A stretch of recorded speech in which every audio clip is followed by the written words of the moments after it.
শহরবাসীর উদ্বেগ বেড়েছে, অর্থাৎ ডেঙ্গুতে মৃত্যুর সংখ্যাও বেড়েছে, ডেঙ্গুতে আক্রান্তর সংখ্যাও বাড়ছে। কিন্তু কলকাতার পৌরসভার রেকর্ড অনুযায়ী 2023 সালের থেকে এবছরের যে ডেঙ্গুর যতজন আক্রান্ত হয়েছেন এখনো অব্দি, সেটা কিন্তু 10%।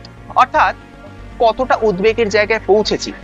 যদি ডেঙ্গুতে আক্রান্ত কেউ হয় তাহলে চিকিৎসকদের কি পরামর্শ, আসুন জেনে নিই। জ্বর সর্দি কাশি তো আমাদের লেগেই আছে, কিন্তু সেই জ্বর যদি 3 দিন হয়ে গেল, 5 দিন হয়ে গেল, জ্বর নামছে না, প্যারাসিটামল খাওয়ার পরেও নামছে না, এবং তার সাথে কি উপসর্গগুলো হলে আমরা বুঝবো যে ডাক্তারের পরামর্শ নেওয়া উচিত।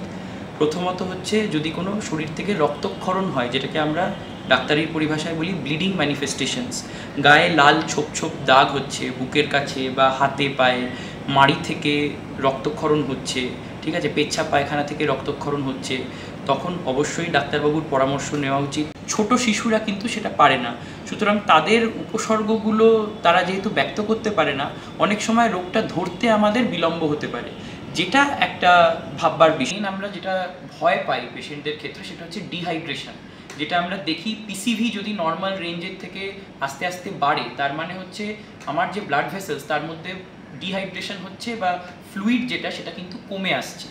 অর্থাৎ হাইড্রেট করতে হবে, মানে ওআরএস এর জল, 1 প্যাকেট ওআরএস 1 লিটার জলে গুলে অন্তত 2 লিটার খেতে হবে, এবং টোটাল যে ওয়াটার ইনটেক সেটা 3 থেকে 3.5 লিটার আমার রাখতে হবে যে কোনো পেশেন্টের যদি ডিহাইড্রেশন থাকে। এবং বাকি অমুক খেতে পারবো না তমুক খেতে পারবো না, ব্যাপারটা কিন্তু ওরকম নয়। তেল ঝাল মশলা অবশ্যই বাদ, ফল সবজি বেশি করে খাবো আমরা, এবং জলটা কিন্তু একদম মিনিমাম 3 থেকে 3.5 লিটার সারাদিনই খেতে হবে। এই মৌসুমে ডেঙ্গির মশা বৃদ্ধি পায়, তবে বিক্ষিপ্ত বৃষ্টিতে বাড়ির আনাচে কানাচে জমে থাকা জলেই বাড়ে ডেঙ্গির মশার লার্ভা। তাই প্রয়োজন বাড়ির আশেপাশে পরিষ্কার রাখা, প্রয়োজন মানুষের মধ্যে সচেতনতা বৃদ্ধি।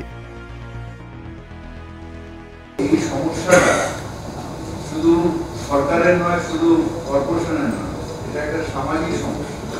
সবাই যখন সচেতন হয়েছে, নাহলে যা ছিল তার 10%, কিন্তু যেদিন আমরা সবাই 100% সচেতন হয়ে যাব, সেদিন ডেঙ্গু হবে না। হয় তখন ডেঙ্গু হয় না, কারণ ডেঙ্গুর মশা ধুয়ে চলে।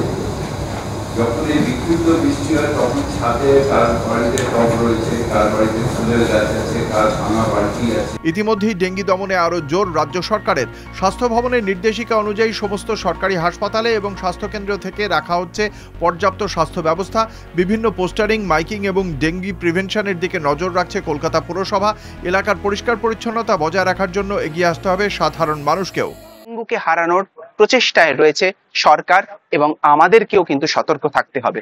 রমিত বন্দ্যোপাধ্যায়ের রিপোর্ট, কলকাতা।